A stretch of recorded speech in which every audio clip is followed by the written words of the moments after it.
He is a researcher at the Embedded Security Group of the Horst Goethe Institute at the Ruhr University of Bochum, and also associated with the Max Planck Institute, and will speak about HAL, the open source hardware analyzer, a dive into foundations of hardware reverse engineering and the netlist analysis framework HAL. He will introduce us to the foundational levels and the challenges of hardware reverse engineering, and discuss what research can be done with the HAL framework that he and his team are developing. Please welcome him with a huge round of applause.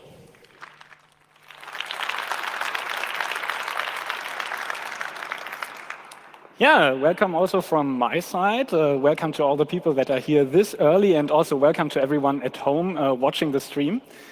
So how to start the final day of C3? And I thought, let's start with a quote.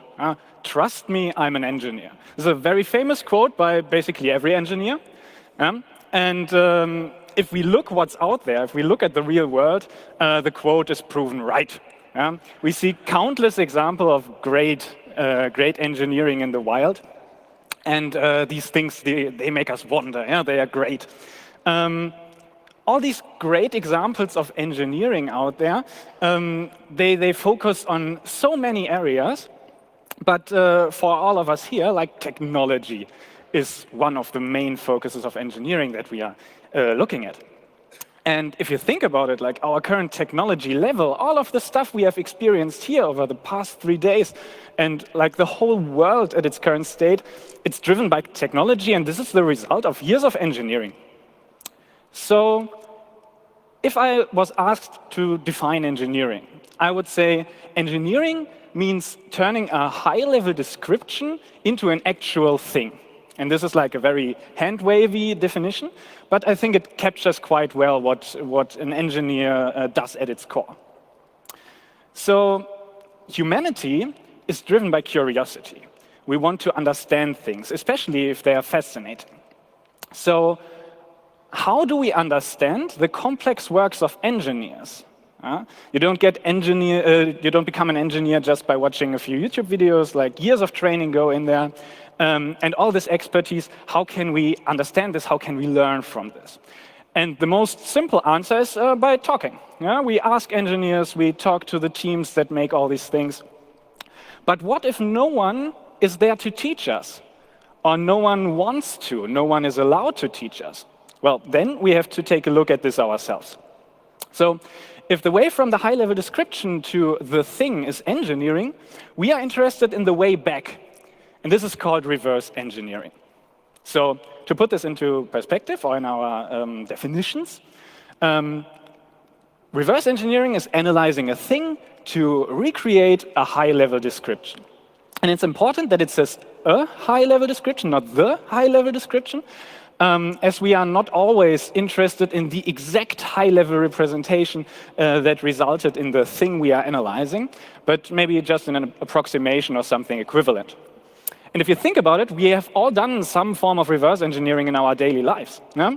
If you think about your car, if you have an engine failure, you have to look at it, and you did most likely not build this engine. So you have to understand how it works, and this is already reverse engineering. Or even more abstract, if you eat a delicious cookie, you want to know how the cook made this cookie. What are the ingredients? What was the recipe? So you go from the thing to the high-level description. But this presentation is not about cookbooks, it's about hardware. And more specifically, I want to talk about chips. So all these microchips that you find in your smartphones, your gaming PCs, and so on. But like a more fundamental question is, why would anyone even want to do this? Why would you want to look at chips and how they are made? Well, curiosity, of course. But you might also want to understand or locate errors, just like in the engine. If this is a chip that has already been produced and passed all the tests, then you might have to take a look inside to find errors. Also, from a legal perspective, you might want to detect if someone used your third-party design that you developed without paying the license fees. So you want to detect patent infringements. But there's also like So these are all benign use cases, yeah? But you can also take a different approach. So of course, you might want to detect Trojans that were inserted in the circuit. But on the other hand, you might also want to insert Trojans into the design. And on a much wider scale, you might want to just clone or steal intellectual property. And also for this, you have to do reverse engineering. And this is also something that came up in media over the past years. So for example, you might remember the big hack, a story that was published in Bloomberg Business Week. And just as a disclaimer, these were allegations, so nothing of this has been proven true. There has been a lot of discussion, but no definite statement in the end. But what they claim to have found is that in server hardware of the company Supermicro that was used by Amazon and Apple, there was a hardware implant, an additional tiny chip on this server board that allowed for backdoor access or remote access. And in their image, it's located in this white circle. This tiny thing was the hardware backdoor. And they claimed that it was inserted during board fabrication, so putting all the parts together on the board in China. And the interesting thing is they claimed that this chip that was put on there looked like a passive component. So it didn't look like a chip. It was camouflaged, you could say, to look like something passive, but it was actually actively interfering with communications. And then also, we have the telecommunications ban by the US government on China telecommunication equipment. So the whole Huawei debate, which is still ongoing in these days.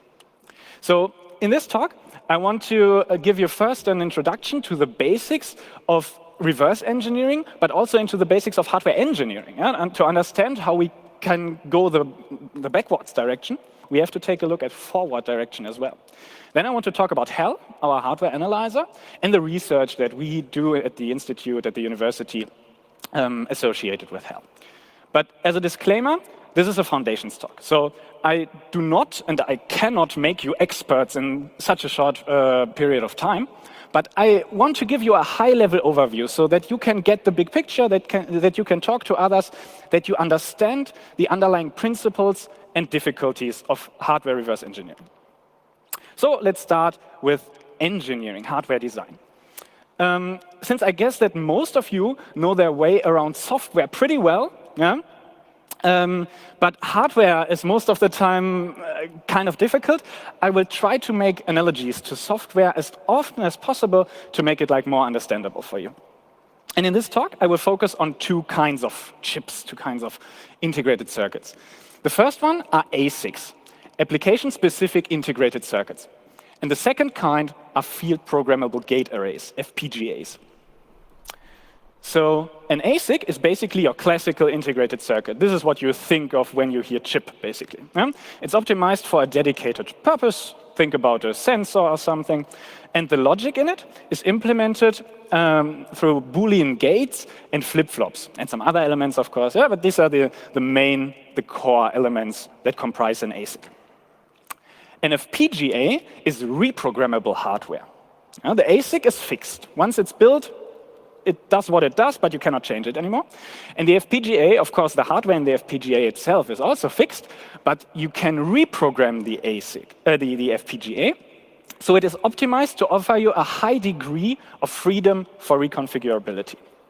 And how is this done? Well, the main elements that are reprogrammable, so accessible by you, are lookup tables and routing elements. And you can now think about how to implement logic on this hardware. You will just take your functions, your logical functions, you put them in the lookup tables, and then you just connect the inputs and outputs of these lookup tables via the routing elements as you like. And this way you get reprogrammable hardware. So you have hardware that is kind of dynamic, but you still you can change it, you get all the benefits of programming, but the parallelism of hardware. And for both of these architectures, we have to start somewhere when we want to design them. And this start is kind of comparable to a programming language. It's a hardware description language, HDL. And just as an example, it looks like this, but there are many hardware description languages out there. And these this code that you write, it describes the hardware you want to have in the end. So this short example here, it describes this circuit diagram, a full adder. And now, if you think about software again, the compiler that you use has to work with a specific instruction set. So the instructions that your processor provides, the compiler has to break it down to these instructions. And we have in hardware, we have something similar, and these are called gate libraries. And such a gate library simply contains all the elements that you can use. For an FPGA, it contains all the programmable elements, so you know what you can work with. And for ASICs, it describes whatever can be built from transistors. Because transistors are like the underlying element everything is built off here. And another difference from software is that software is compiled for most of the time, but HDL gets synthesized. And this synthesis process can be broken down into 3 major steps. So the first one is architectural mapping, where you take your description and you map it onto the elements of the gate library, what you actually have. Yeah? Then the second step is placement. You put all these elements on the area that you have. And then there's routing. You connect all these elements in the most efficient way. And the result of this synthesis process is called a netlist. And this netlist is the central element that we will talk about today, or that we will focus on. So to put this in a picture, you start with the HDL code, you run through synthesis, and in the end, you get your netlist. And what is this netlist? Well, think back to physics class. These circuit diagrams you all had to draw, these are basically a visual representation of a netlist. Now, just replace the light bulb and the battery with like digital design elements, and basically you are done. The netlist contains the whole design. It contains all elements that we use, all gates, flip-flops, and so on, the interconnections, and